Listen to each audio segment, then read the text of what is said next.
Hello student, कैसे हैं आप। मैं सोनू सर। आज हम लोग पढ़ेंगे मोलरता पढ़ चुके थे न। इसके बाद नेक्स्ट टॉपिक है हमारा मोललता। मोललता को अंग्रेजी में मोलालिटी कहते हैं और इसका हिंदी होता है मोललता।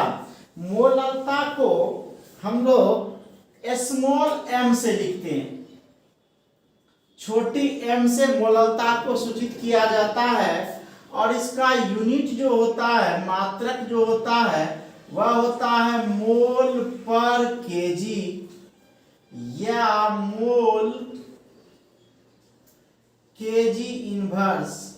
मोल पर केजी या केजी इनवर्स।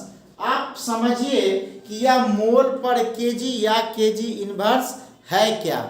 आप इसको समझ सकते हैं कि यह हमारा एक बर्तन है, ग्लास, जिसमें पानी भरा हुआ है। ठीक है। अब इसके अंदर हम लोग कोई विलय को डालेंगे, विलय के मोल को डालेंगे। समझिए कि यह जो हम लोग है, यह हमारा विलायक है और यह विलायक कितना है, 1 केजी। विलायक मेरा कितना है, 1 केजी विलायक में। और यह है विलय का मोल, विलय का मोल। ठीक है कि 1 केजी विलायक में जितना विलय का मोल घुला होगा वही क्या कहलाएगा, मोलालिटी कहलाएगा, मोललता कहलाएगा। समझिए कि 1 केजी विलायक में, 1 केजी विलायक में घुले हुए विलय के मोलों की संख्या को मोललता कहते हैं। तो मोललता का क्या डिफिनेशन देंगे कि 1 केजी विलायक में, 1 केजी विलायक में घुले हुए,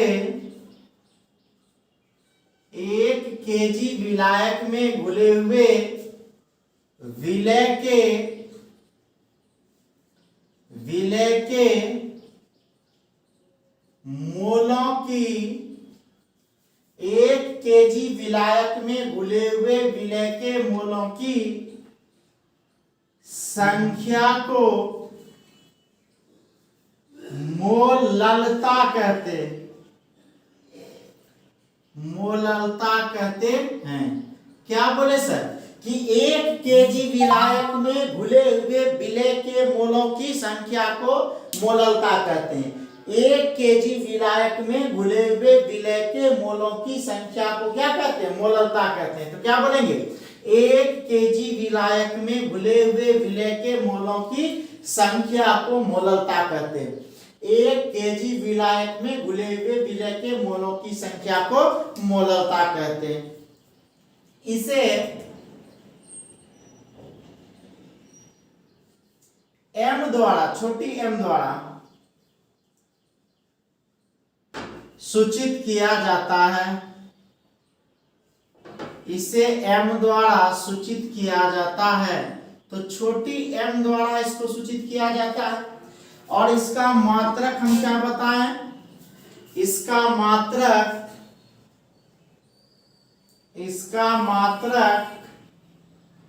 मोल केजी इनवर्स होता है। इसका मात्रक मोल केजी इनवर्स होता है। ठीक है। अब कहता है कि इसका मात्रक हो गया मोल केजी इनवर्स। अब हम लोग पढ़े थे कि मोललता बराबर या एम बराबर क्या होता है कि यह एम बराबर क्या आ जाएगा, मोल पर केजी। मतलब 1 केजी विलायक में घुला हुआ है न, तो मोल को हम लोग विलय के मोल को Na से लिखते थे न, और विलायक को मतलब W से लिखते थे। और विलायक का भार हो गया W, और उसके बाद विलायक को लिखते थे B से। तो यह विलायक का भार हो गया मेरा WB न। WB क्या हो गया, विलायक का भार। याद रखिएगा कि WB का मतलब क्या समझिएगा, विलायक का भार। अब देखिए कि हमारा m बराबर क्या हो जाएगा, m बराबर हो जाएगा Na बटा WB। W हो गया वेट किसका, B का मतलब विलायक का भार, और यह किस में हो जाएगा, केजी में हो जाएगा। अब हम लोग पढ़े हैं कि Na बराबर होता है WA बटा Ma। नहीं, विलय का मोल क्या हो जाएगा, विलय का भार बटा विलय का आणविक द्रव्यमान। तो Na बराबर हो गया WA बाय Ma, तो M बराबर क्या हो जाएगा, M बराबर हो जाएगा WA बटा Ma गुना WB, किसमें, केजी में। नहीं, अगर केजी में हमको मोललता पूछे तो ये फॉर्मूला लगाएंगे। अगर हम इसको ग्राम में बदले तो 1000 से भाग दे देंगे केजी, तो ग्राम में बदल जाएगा। तब यह m बराबर क्या हो जाएगा, m बराबर हो जाएगा WA गुना 1000 बटा Ma गुना WB, और यह किस में हो जाएगा सर, ग्राम में हो जाएगा ना, या किस में हो गया, ग्राम में हो गया। अब यही फॉर्मूला है और इतना में ही हमारा सारा न्यूमेरिकल बन जाएगा। तो ये मोलरता हो गया, वेयर जहां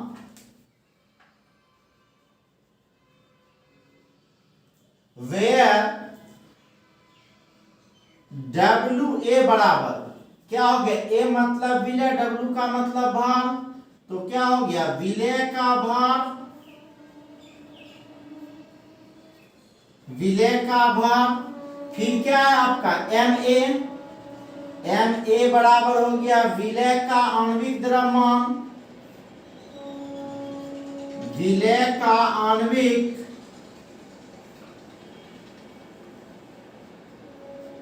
द्रव्यमान, और W भी क्या हो गया, विलायक का भार, विलायक का भार। ठीक है, ये आपका क्या हो गया। तो कहता है कि यह मोललता जो है कि डिफिनेशन बोले 1 केजी विलायक में घुले हुए विलय के मोलों की संख्या को मोललता कहते हैं। इसे m द्वारा स्थित किया जाता है। इसका मात्रक जो होता है वह होता है मोल केजी इनवर्स। ठीक है, और m बराबर होता है Na, विलय का मोल किसमें घुला हुआ, विलायक में। तो Na बटा WB केजी में, चूंकि Na बराबर होता है WA बाय Ma, तो ये m बराबर फार्मूला आ गया। इसी फार्मूला पर इसका न्यूमेरिकल देखेंगे, फटाक से स्क्रीनशॉट लीजिए।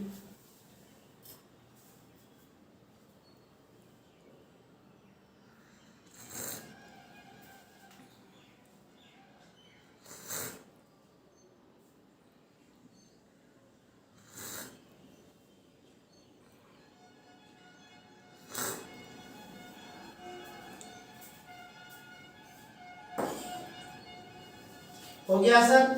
अब हम लोग इस पर न्यूमेरिकल देखेंगे कि न्यूमेरिकल मेरा कैसे बनेगा। यही फार्मूला पर, तो हमारे पास दो फार्मूला आया, m बराबर एक केजी में और एक ग्राम में।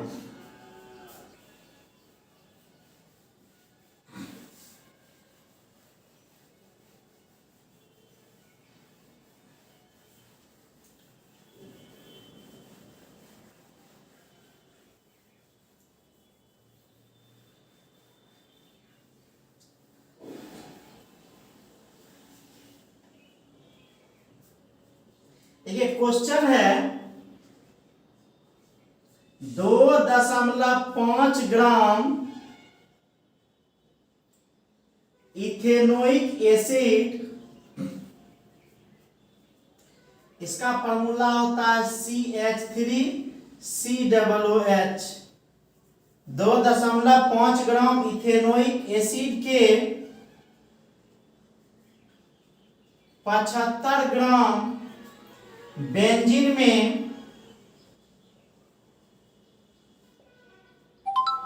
विलयन की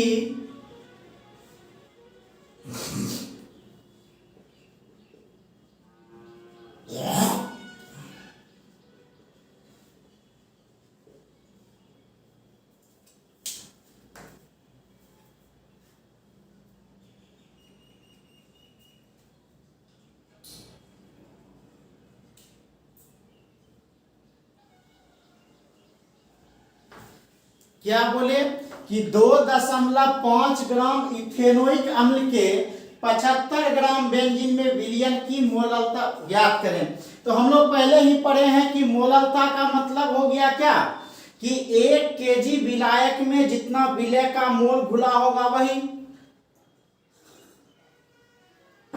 तो यहां क्या लिखेंगे सर, ध्यान दीजिए, यह विलय का भार हो गया, यह विलय का आणविक द्रव्यमान हो गया, और यह हमारा विलायक का भार हो गया।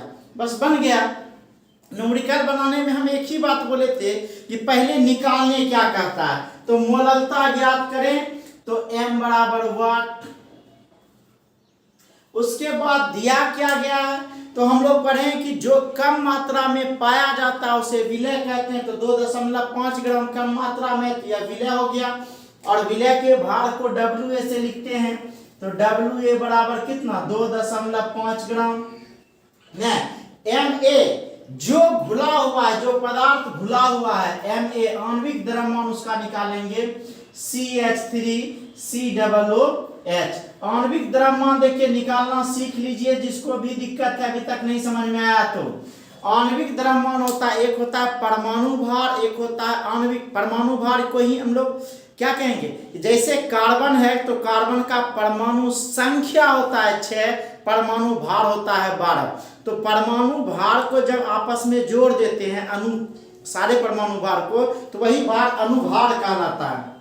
देखिए जैसे कि कार्बन यहाँ 1 1 2 है, तो 2 है तो एक कार्बन का परमाणु भार होता है 12, तो 12 दूना 24, 2 हो गया। हाइड्रोजन का परमाणु संख्या भी 1 होता है और द्रव्यमान संख्या भी 1 होता है, तो 3 1 4। ऑक्सीजन का परमाणु संख्या होता है 8 और परमाणु भार होता है कितना, 16। तो 2 ऑक्सीजन है तो 16 दूना 32। अब सबको जोड़ दीजिए तो क्या हो जाएगा कि 4 4 8 2 10 के 0 बाकी 1 3 1 4 4 2 6 60 ग्राम मोल इनवर्स, ये हो गया। अब यह WA हो गया, MA हो गया, और हमारा दिया गया 75 ग्राम बेंजीन में ना, तो WB मेरा कितना दिया गया, 75 ग्राम। तो ग्राम वाला फार्मूला लगाएंगे। हम लोग 2 फार्मूला देखे थे। पहला फार्मूला M बराबर देखे थे WA बटा MA गुना WB, यह था केजी में। एक फार्मूला यह था हमारे पास। दूसरा फार्मूला था WA गुना 1000 बटा MA गुना WB, किसमें, ग्राम में। तो हम लोग ग्राम वाला फार्मूला लगाएंगे, मतलब अभी जो हम लोग फार्मूला देखेंगे ये फार्मूला पर हम लोग न्यूमेरिकल बनाएंगे, अभी इस पर भी बनाएंगे, ये वाला देखेंगे। तो अब क्या हो जाएगा सर, तो क्या हो जाएगा यहाँ बताइए। तो M बराबर फार्मूला क्या यूज कर रहे हैं, WA गुना 1000, WA गुना 1000 बटा MA गुना क्या, WB। WB किस में सर, ग्राम में। अब सारा का वैल्यू रख दीजिए। WA मेरा कितना है, WA मेरा है 2.5 गुना 1000 बटा MA है 60 गुना कितना, 75।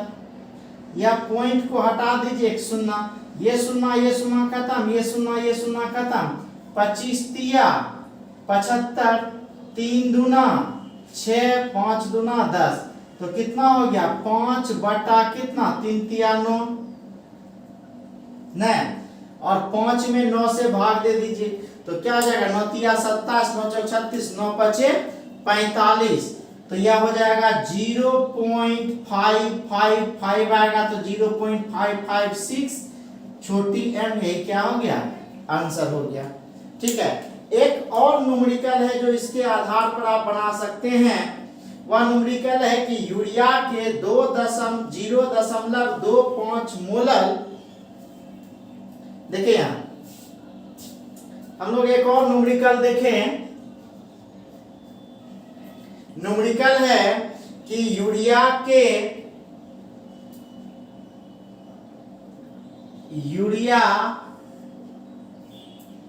के। यूरिया का फॉर्मूला क्या होता है सर? यूरिया का फॉर्मूला होता है NH2CONH2। ये यूरिया का फॉर्मूला हो गया। कहता है यूरिया के 0.25 मोलल 0.25 मोलल 2.5 केजी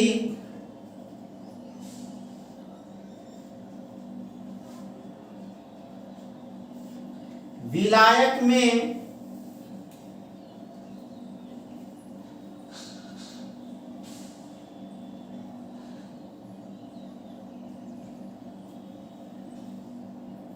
यूरिया के 2.5 मोलर, यहां लिखे 2.5 केजी विलियन को बनाने के लिए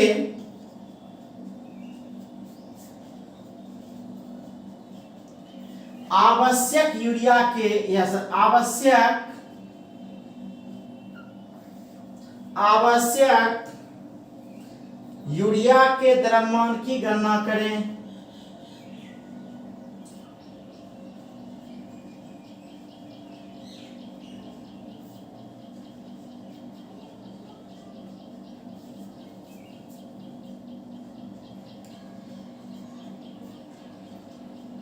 समझिए कि यूरिया के 0.25 मोलर मतलब m का ही वैल्यू दिया गया है। m बराबर कितना 0.25 हो गया।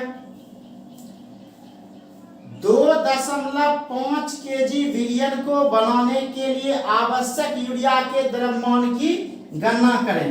तो आवश्यक यूरिया मतलब हमारा WA बराबर वाट और MA तो दिया गया है क्या बनाना यूरिया। कितना यूरिया चाहिए NH2CONH2। तो देखिए नाइट्रोजन का होता है 14 परमाणु द्रव्यमान, तो 14 दूना 28 प्लस 2 2 4 जोड़ कार्बन का 12 और ऑक्सीजन का 16, सबको जोड़ दीजिए तो होता है 60 ग्राम मोल इनवर्स। ठीक है, यह हो गया MA का वैल्यू। ठीक है, और MA का वैल्यू इतना हो गया।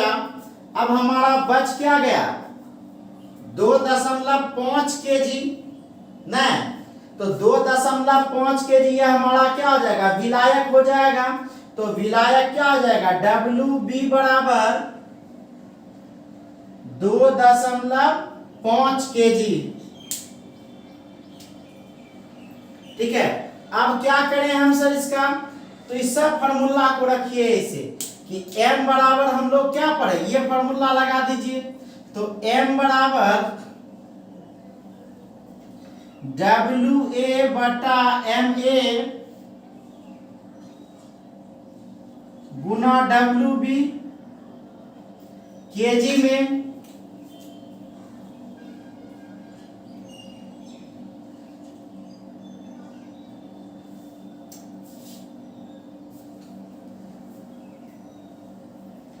तो क्या हो जाएगा देखिए, तो कोना कोनी गुना हो जाएगा, हमको WA निकालना है।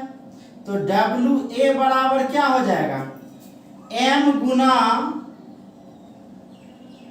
MA गुना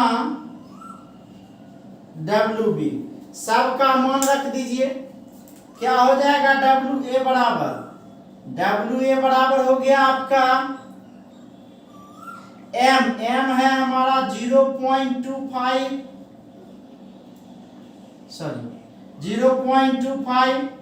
गुना MA हो गया 60 गुना क्या हो गया 60 गुना 2.5। अब देखिए क्या करेंगे, ये पॉइंट हटा दीजिए तो बटा कितना हो गया 100, और यह भी पॉइंट हटा दीजिए तो गुना 10। ये सुन्ना खत्म कर दीजिए। 25 चौके 100, 3 दूना 6 2 दूना 4, तो 25 तिया हो गया 75 बटा 2। 75 में 2 से जब भाग दीजिएगा तो 35 दूना होता है 70, 37.5 ग्राम यही हो जाएगा आपका आंसर। ठीक है, एक्चुअल में यह न्यूमेरिकल था मोलरता का, ठीक है, लेकिन हम लोग इसको मोलरता में बदल दिए ताकि फॉर्मूला आपको समझ में आ सके। फटाक से स्क्रीनशॉट लीजिए।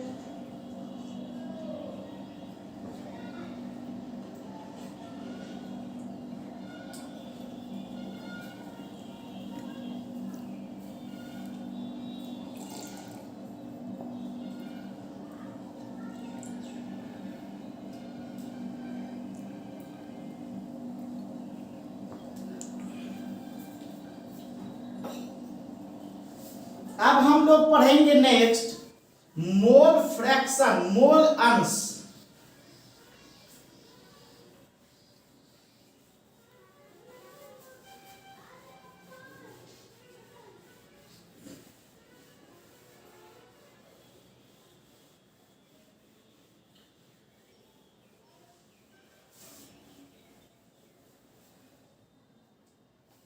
अब हम लोग देखेंगे मोल फ्रैक्शन।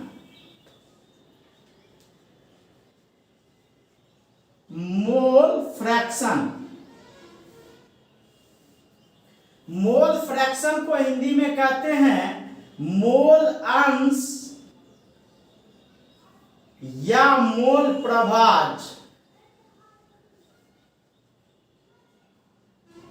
मोल अंश या मोल प्रभाज, समझिए यह मोल अंश या मोल प्रभाज क्या होता है। तो मोल अंश को हम लोग लिखते हैं x से, सूचित किससे करते हैं, x से। ध्यान दीजिए, बड़ा इंटरेस्टेड चीज है यह मोल अंश, और काफी ज्यादा इसका उपयोग होने वाला आगे।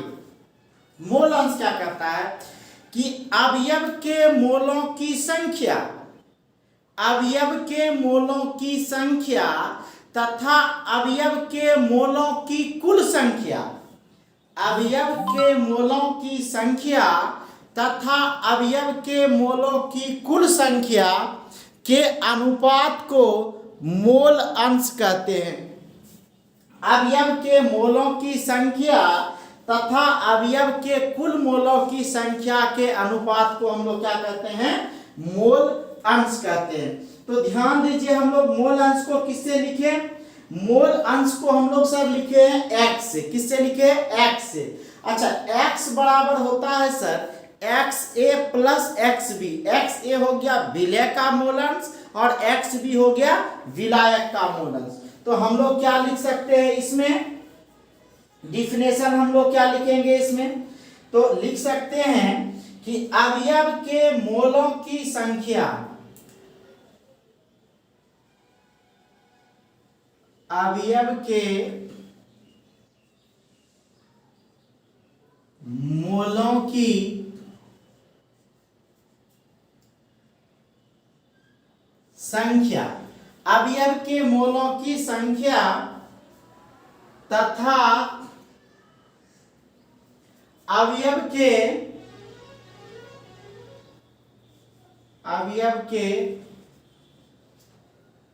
कुल मोलों की संख्या, अवयव के मोलों की संख्या तथा अवयव के कुल मोलों की संख्या के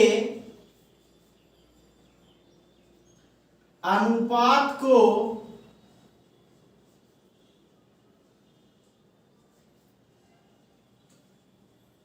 मोल अंश कहते हैं या मोल प्रभाज भी कहते हैं, मोल अंश कहते हैं। ठीक है, इसे x द्वारा सूचित किया जाता है, इसे x द्वारा सूचित किया जाता है, इसको x से सूचित करते हैं। अब कहता है कि यह x बराबर होता है sir xa plus xb। x बराबर होता है xa प्लस xb और यह xa प्लस xb बराबर होता है 1 के। ठीक है, ये फॉर्मूला होता है कि विलय के मोल अंश और विलायक के मोल अंश, तो यह x हो गया विलयन के मोल अंश, तो यह XA प्लस XB बराबर होता है 1।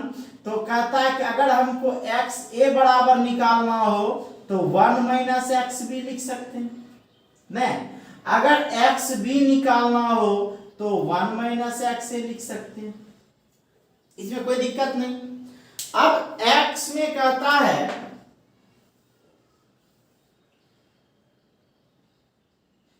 अगर x में कहता है कि अवयव के मोलों की संख्या, तो विलय के अवयव के मोलों की संख्या, तो XA बराबर क्या हो सकता है, ध्यान दीजिए, तो XA बराबर हो सकता है NA, क्योंकि विलय के मोलों की संख्या बटा अवयव के कुल मोलों की संख्या, तो विलय के मोलों की संख्या बटा विलयन के मोलों की संख्या।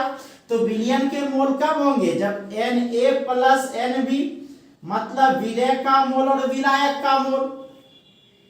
उसी तरह XB बराबर क्या हो सकता है, Nb बटा Na प्लस Nb, यह हो गया विलायक का।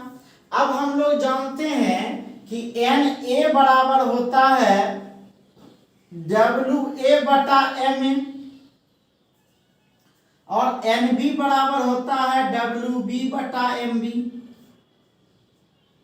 नहीं तो अगर हमको विलय का मोल पता चल जाए, विलायक का मोल पता चल जाए, तो स्वाभाविक है कि हम लोग को विलय का मोल अंश या विलायक का मोल अंश निकल जाए। अगर हम सिर्फ विलय का मोल अंश निकाले तो विलायक का मोल अंश कर देंगे कि 1 माइनस XA। अच्छा, इसका कोई मात्रक नहीं होता है, एक चीज दिमाग रखिएगा, इस मोल अंश का कोई भी मात्रक नहीं होता, और ये हमेशा इसका जो वैल्यू आएगा वह 1 से कम आएगा, इसका वैल्यू हमेशा 1 से कम आएगा या एग्जैक्ट 1 आएगा, क्योंकि XA प्लस XB बराबर क्या है, 1 है। तो अगर हमको Na और Nb का मान पता चल जाए तो हम लोग मोल अंश आसानी से निकाल सकते हैं। नहीं, फटाक से स्क्रीनशॉट लीजिए, इस पर एक दो न्यूमेरिकल देख लेते हैं।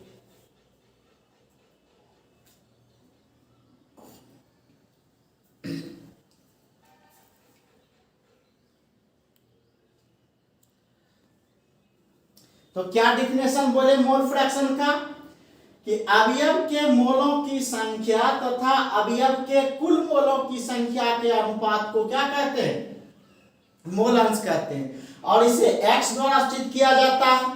तो x बराबर होता है सर XA प्लस XB बराबर 1, और XA बराबर हो गया 1 माइनस XB, XB बराबर हो गया 1 माइनस XA, XA बराबर Na by Na plus NB, XB बराबर NB by Na plus NB, Na बराबर WA बाय NB। हम बार बार ये सब नहीं लिखेंगे, हम यहाँ एक बार लिख देते हैं कि XA बराबर हो गया विलय, A मतलब विलय, X मतलब मोल अंश, विलय का मोल अंश XA बराबर क्या हो गया, विलय का मोल अंश। उसी तरह हम देखेंगे XB, अगर देखते हैं तो XB बराबर हो गया विलायक का मोल अंश, विलायक का मोल अंश, विलायक का मोल अंश, और WA तो पढ़े ही हैं, WA बराबर विलय का भाग,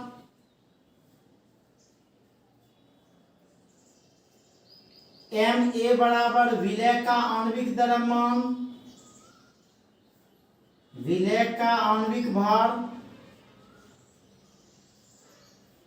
आणविक भार। उसी तरह आप देखें WB विलायक का भार,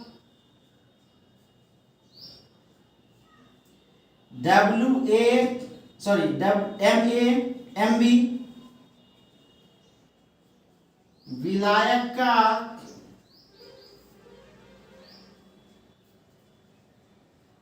आणविक भार। एक चीज और है इसमें, Na और Nb, Na भी पढ़ चुके हैं, Na हो गया क्या विलय के मोलों की संख्या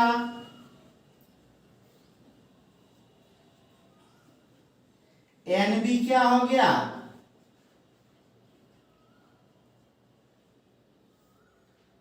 विलायक के मोलों की संख्या। नहीं, फटाक से स्क्रीनशॉट ले लीजिए सर। अब हम लोग इस पर एक न्यूमेरिकल देखते हैं।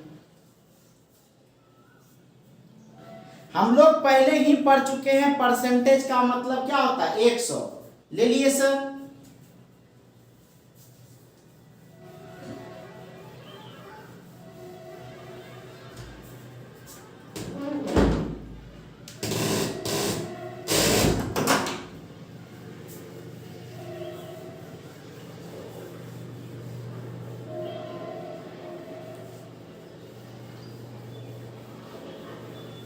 अब हम लोग देखेंगे सर, इसका एक न्यूमेरिकल है कि 1 बिलियन में बेंजीन का 1 बिलियन में बेंजीन का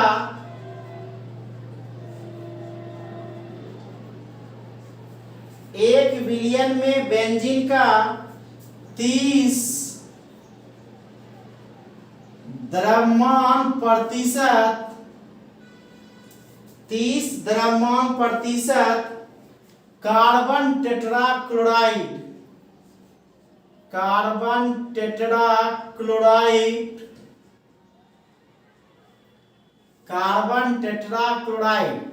फॉर्मूला होता है CCl4। कार्बन टेट्राक्लोराइड में घुला हुआ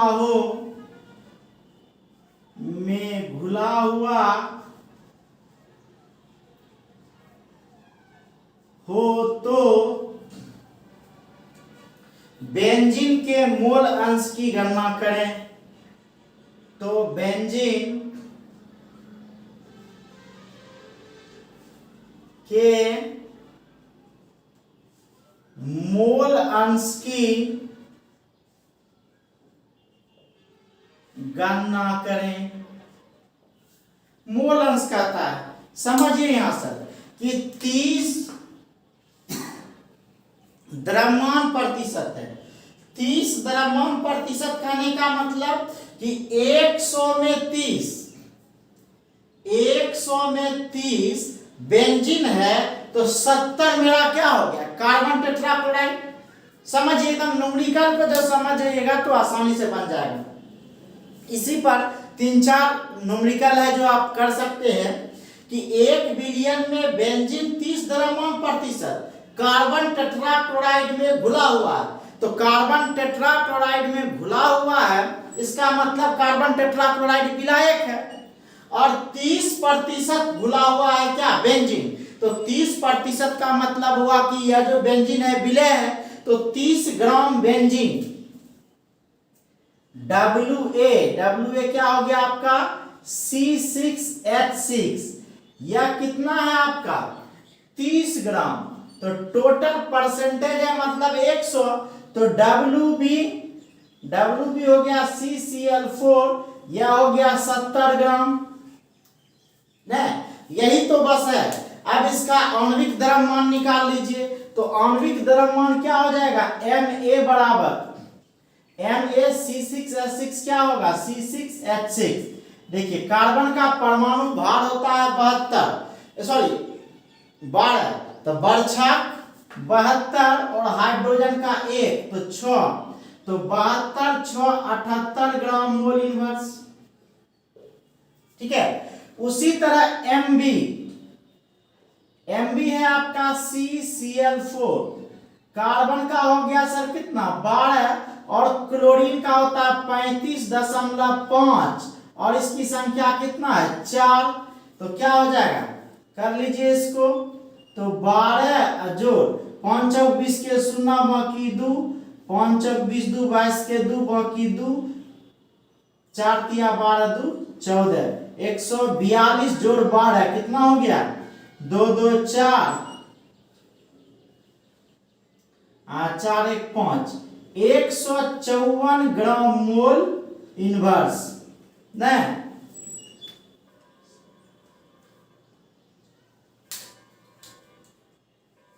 ठीक है सर, 154 ग्राम मोल इनवर्स हो गया। अब जब हमको WA और WB और MA और MB पता चल गया तो NA NB नहीं निकाल सकते हैं। तो NA बराबर क्या हो जाएगा, देखिए तो NA बराबर क्या लिख सकते हैं, NA बराबर WA बटा MA। तो WA मेरा कितना हो गया 30, अब बटा MA कितना हो गया, MA हो गया 78। अब जो गुना भाग कर लीजिएगा इतना आ जाएगा NA का वैल्यू। उसी तरह NB का वैल्यू क्या निकाल सकते हैं, WB बटा MB बराबर 70 बटा 154। जो आएगा गुना भाग कर लीजिएगा वह हो गया NB। तो जब NA और NB आपको पता चल गया तो XA नहीं निकल जाएगा सर। XA बराबर क्या होता है, NA बटा NA प्लस NB। तो यहाँ जो मान आप NA का निकालिएगा यहाँ रख दीजिएगा और यहाँ रख दीजिएगा, और NB का मान निकालिएगा यहाँ रख दीजिएगा। सबको गुना भाग कर लीजिएगा, जो आएगा वह XA का वैल्यू हो जाएगा। और उसी तरह अगर XB का वैल्यू निकालना चाहते हैं तो डायरेक्ट 1 माइनस XA कर लीजिएगा। अगर ये नहीं कर सकते हैं तो दूसरा फॉर्मूला ये यूज कर लीजिएगा, XB बराबर NB बटा NA प्लस NB। ठीक है, दोनों ही स्थिति में निकालिएगा तो वैल्यू एकदम एग्जैक्ट आएगा। जब दोनों को जोड़िएगा तो वह 1 के बराबर हो जाएगा। ठीक है, तो इतना आप लोग कर लीजिएगा। तो कर लीजिएगा तो ये हमारा जो है मोललता और मोल अंश ये समाप्त हो गया। अब हम लोग नेक्स्ट जो पढ़ेंगे वह पढ़ेंगे नॉर्मलिटी, नॉर्मलता, और तब PPM पढ़ेंगे। ठीक है, तब ये टॉपिक क्या हो जाएगा, समाप्त हो जाएगा। Thank you.